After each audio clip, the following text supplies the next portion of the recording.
नमस्कार दोस्तों, स्वागत है आपका हमारे YouTube चैनल श्रद्धा स्टोरीज़ में।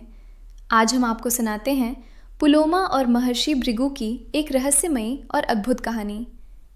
प्राचीन समय में महर्षि भृगु और उनकी पत्नी पुलोमा एक शांत आश्रम में निवास करते थे। उनका जीवन तप, साधना और शांति से भरा हुआ था।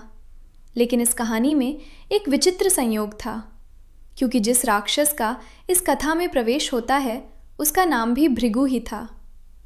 एक दिन जब महर्षि भृगु आश्रम से बाहर गए हुए थे, तभी वो राक्षस वहां आ पहुंचा। जैसे ही उसकी नज़र पुलोमा पर पड़ी, वो उनकी सुंदरता पर मोहित हो गया।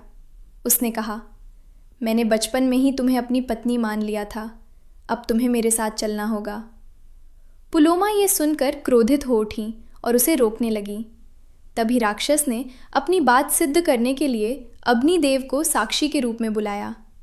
अग्निदेव प्रकट हुए और उन्होंने बताया कि बचपन में पुलोमा के रोने पर उनके पिता ने मजाक में कहा था, हे राक्षस, इसे ले जा। उस मजाक को राक्षस ने विवाह की स्वीकृति समझ लिया था। लेकिन सत्य ये था कि पुलोमा का विवाह महर्षि भृगु से हो चुका था। अग्निदेव की बात सुनकर भी राक्षस नहीं माना और उसने पुलोमा का अपहरण कर लिया। जंगल के बीचों बीच भय और पीड़ा के उस क्षण में अचानक एक चमत्कार हुआ।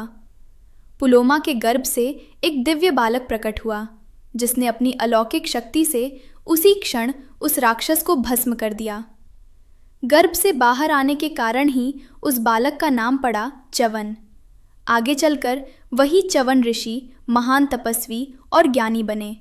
ये कहानी हमें सिखाती है कि सत्य और धर्म की रक्षा के लिए दिव्य शक्ति हमेशा साथ होती है।